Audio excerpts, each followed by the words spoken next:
नमस्कार, विराट 24 में आपका स्वागत है। मऊगंज जिले के नई गढ़ी क्षेत्र में दिवंगत छात्रा आकांक्षा चतुर्वेदी के परिजनों से कांग्रेस नेता एवं पूर्व एनएसयूआई प्रदेश अध्यक्ष मंजुल त्रिपाठी ने मुलाकात की।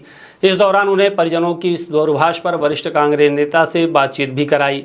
बताया गया है कि इससे पहले एनएसयूआई के राष्ट्रीय अध्यक्ष ने परिवार से मुलाकात कर राहुल गांधी से बातचीत कराने का आश्वासन दिया था। इसी क्रम में यह बातचीत संपन्न हुई। परिजनों से चर्चा के दौरान राहुल गांधी ने संवेदना व्यक्त करते हुए न्याय की लड़ाई में हर संभव सहयोग का भरोसा दिलाया है। मुलाकात के दौरान मंजुल त्रिपाठी ने कहा कि आकांक्षा चतुर्वेदी प्रकरण में निष्पक्ष जांच और दोषियों के खिलाफ सख्त कार्यवाही आवश्यक है। उन्होंने कहा कि परिवार को न्याय दिलाने के लिए कांग्रेस और एनएसयूआई लगातार उनके साथ खड़ी है। इस अवसर पर परिवार को पूर्व में प्रदान की गई आर्थिक सहायता के अतिरिक्त केसीसी ऋण की शेष 50,000 रुपये की राशि भी उपलब्ध कराई गई। बताया गया है कि अब तक कुल 3 लाख रुपए की आर्थिक सहायता परिवार को प्रदान की जा चुकी है।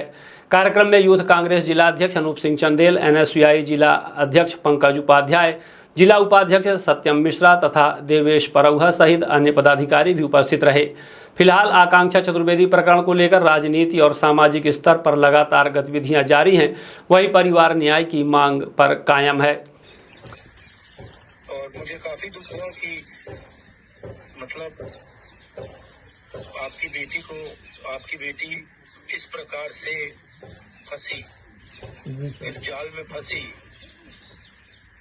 और उसने ये किया। और सरकार सत्ता की तो ये सब कमी है जिसमें हमारे आपत्ति में डाले हैं। सरकार सत्ता के लोगों का ये काम गंदा लगा मुझे जी, क्योंकि ऐसा सिस्टम हमारे बच्चों के लिए बिल्कुल ठीक नहीं है। ये बिल्कुल मतलब ये बहुत गंदा सिस्टम है और बहुत गंदा हुआ है ये, क्योंकि आपकी बेटी की इसमें कोई गलती नहीं है जी सर। और आपने मैंने पढ़ा कि आपने कर्जा लिया था और फिर वो पूरा पेपर लीक हुआ और फिर उसके बाद वो दूसरी बार एग्जाम नहीं करना चाहती थी, नहीं कर पा रही थी, नहीं करना चाहती थी। आपके माध्यम से हमें 2.5 लाख रुपए प्राप्त हो चुके हैं। 50,000 आज आने वाला है। और देखिए, पैसे से तो कुछ नहीं होगा जी, पैसे से तो मतलब वो तो सब ठीक है, बट जो आपके जिस चीज का कोई दाम नहीं था वो तो नहीं रही ना जी। वो तो नहीं गई सर, वो तो अपने हाथ से निकल गई सर। और माता जी कैसे हैं?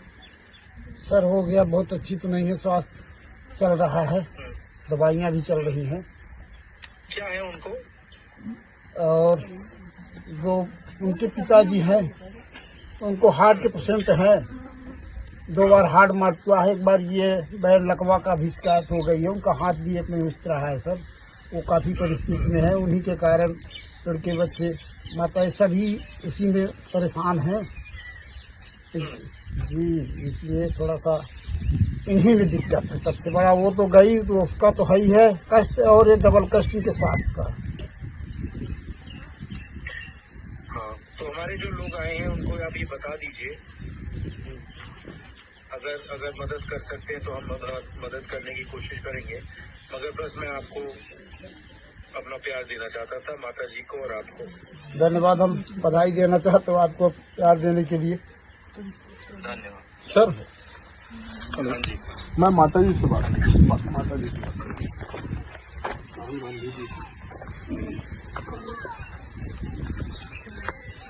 हेलो, नमस्ते सर। नमस्कार। मैं आज एयरपोर्ट जा रहा था और मैंने आपकी बेटी की चिट्ठी। हेलो, नमस्ते सर। नमस्कार। मैं आज एयरपोर्ट जा रहा था और मैंने आपकी बेटी की चिट्ठी पढ़ी तो मुझे बहुत दुख हुआ और इसलिए मैंने आपको फोन किया। बस प्यार देना चाहता था, और अगर कोई मेरे लायक कोई मदद हो या काम हो तो मैं कर सकता हूँ। मैं आपसे क्या कहूँ, आप तो खुद ही देश की रक्षा कर रहे हैं। मेरा तो जो गया वो तो आएगा नहीं। हाँ, मैंने देखा बेचारी उसकी इसमें कोई गलती नहीं थी, उसने कुछ गलत नहीं किया, बस पढ़ाई की थी। आपने कर्ज लिया, मतलब बिल्कुल। सबसे बड़ी बात दुख की हमको ये है कि उसने इतना मेहनत करी है, शायद ऐसा ना होता तो ये ना होता। अब हमारा तो कोई दूसरा है भी नहीं, एक ही तो थी मेरी। हाँ, उसी के भरोसे पिताजी भी उसके टिके थे, उसी के भरोसे मैं भी टिकी थी। और उसने मेरे चिट्ठी में लिखा कि उसको लगा कि उसने आपको बर्बाद कर दिया, नहीं कि उसने आपने कर्जा लिया था और उसने आपको बर्बाद कर दिया। मतलब क्या बेचारी कितना दर्द हुआ, दुख हुआ होगा उसको। अब आप चिट्ठी पढ़ के खुद सोच सकते हैं कि इसके अलावा जब उसने ऐसा लिखी तो उसके माँ बाप उसको कैसे वहाँ तक पहुँचाए होंगे।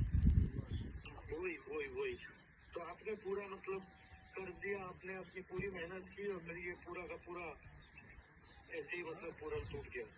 पूरा टूट गया। मैं समझता हूँ। उसका सपना था कि मेरे अच्छे मार्क्स आए हैं तो पेपर मेरा लीक ना होता तो मैं डॉक्टर बन जाती, क्योंकि मेरी बड़ी लड़की ही थी, बेटा तो मेरा छोटा है, वो तो कुछ कर नहीं सकता, उसकी तो अभी कोई ग्रेजुएशन भी नहीं हुई है।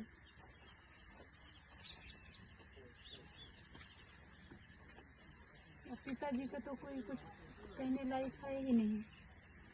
पिताजी को तो पानी हाथ में वो तभी पी सकते हैं आप। अच्छा, क्या पैरालिटिक अटैक हुआ था? उनका 2 अटैक का ऑपरेशन हुआ है और पैरालाइज भी मारा है, उनका दाहिना हाथ नहीं चलता। तो बस मैं आपको फोन करना चाहता था, अगर मेरे लायक कुछ हो तो बता देना उनको, NSY वालों को। अब करेंगे सर आप खुद समझदार हैं, अब हम आगे कुछ नहीं कहेंगे, क्योंकि हमने उसको कैसे वहाँ तक पहुँचाए थे, कैसे किए थे। हमारे पास अगर कोई धंधा होता, कोई अच्छा होता, ये अच्छे होते तो हमको कोई ये नहीं था, कुछ भी नहीं था। और बाकी आप खुद समझदार हैं, क्या हमारे लिए आप कर सकते हैं क्या नहीं, वो आपके हाथ में है, मेरे हाथ में नहीं है। ठीक है, आप सबको मेरा प्यार। मेरी सरकार से ये विनती है कि मेरा एक बेटा है, बेटी तो मेरी सब कुछ थी तो वो तो खत्म हो गई, उसके सामने कुछ भी बचा नहीं, मेरा तो वृक्ष ही गिर गया। अब मेरा एक बेटा है, सरकार को अगर कुछ करना है तो मेरे उसके पिताजी की हालत कुछ भी नहीं है अब कि आगे बेटे के लिए कुछ कर सकेंगे, उसको पढ़ा भी नहीं सकेंगे, लिखा भी नहीं सकेंगे। तो सरकार से मेरी ये गुजारिश है कि सरकार मेरे बेटे का ध्यान दें और जो कुछ करे तो मेरे बेटे के लिए, मेरे बेटे के बारे में सोचे और उसका पूरा करें। मेरा बेटा अभी छोटा है, मेरा बेटा न उसके पिताजी ड्यूटी लायक बचे हैं न मैं, जो कुछ है अब मेरा यही है। तो मेरी सरकार तक ये बात आप लोग पहुंचाइए कि इसके लिए कोई ध्यान दे, कोई अच्छा सा काम करे कि हमारी लड़की तो गई, पूरा सपना उसी के ऊपर था। तो सरकार को ये लगता है कि एक माँ की गोद उजड़ गई है तो उसके बेटे से ही उसका सपना सरकार पूरा कराए और करे, अपना बेटा मान के, पुत्र मान के, कुछ जो लगे कि वो हमारे लायक है वो मान के करे।